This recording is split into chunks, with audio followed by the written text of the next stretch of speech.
It's 7 a.m. and I went ahead and thought about the issue that I encountered last night with my oil pan gasket and the minimal clearance there was with every other issue.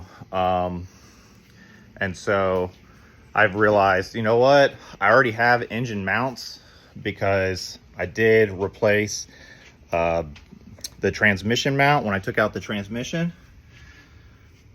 It's here. Where's my hand? Here. And it came in a pack. So I had two, the engine mounts as well as the transmission mount. So 3 mounts. And I figured if I got to jack up the engine a little bit to give me clearance to take out the oil pan, I might as well change out those engine mounts. However, in doing so, the engine fell off of the 2 stands that I had it on and then dropped straight down onto the frame. You know, the engine's bigger than the frame of the car, so it's not like it would fall into the ground. And then I reused the stands to pick it back up, but it was kind of lifting up cattywampus. So I grabbed myself a nice long 4x4 and some ratchet straps that are kind of like installed at different angles. It's not like directly on the center. That way I can like untwist the engine. And so I now have both of the new mounts in, and I'm just gonna lower the engine down onto those mounts. I do have an engine hoist. However, I didn't plan on doing this, and as you can see, the car is up in the air and a bunch of stuff's going on, so it's not like I can turn this around, and there is no room in this garage to put an engine hoist or even to fit it through the doorway. I only have about 1.5 feet of clearance. So I kind of used like a standard car jack and then a bottle jack and then this 4x4 with ratchet straps to help lift up the engine because I couldn't fit in my engine hoist. But we got it done in the end. We got new mounts in. I went ahead and put butyl tape because I cannot find my anti-seize and I just didn't want to wait any longer.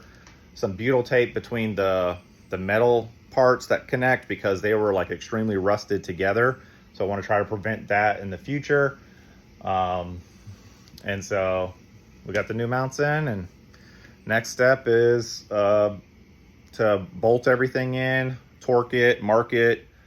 I have a little list that I have when I get done with things, just to make sure everything gets done that I have taken apart, because I have gone way down the rabbit hole. You know, all I wanted to do was replace these servos, and I found out the bands.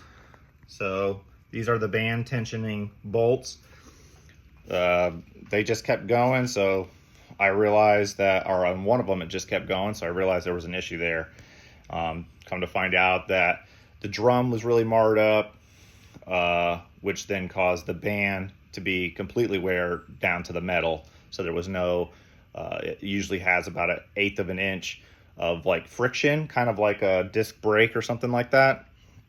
And it was just metal. It was completely worn down, which is why the bolts kept going in. So I had to remove the transmission to get the bad band out, but also the drum was bad, so I had to order a drum. So that is what kind of happened there. And then I went ahead and just ordered a bunch of other new parts because I don't want to come back into this situation again, and I'd rather just deal with newer parts. But yeah, the rabbit hole got real deep and really mazy because I got tons of stuff going on. But yeah, always make a list, reference videos or pictures or whatever, or someone else's video that they've already made, like on YouTube or a forum somewhere, and just make sure every little bolt comes back. I do have multiple issues with bolts and screws. I had a bolt that connects the solenoid. Can you see that? So it was stripped already, like inside, like someone else had already installed it and stripped it. So I had to use an extractor to get it out. And then these bolts are so unique that Ford doesn't even sell them. They are M6 by 63 millimeters long. So I found a Torx 30 by 65, and I went ahead and put a couple of nuts on there on the end, and then I ground down those 2 millimeters just to make sure that my bolt wasn't gonna, and I took away this washer that comes on them, had to cut that off. But yeah, so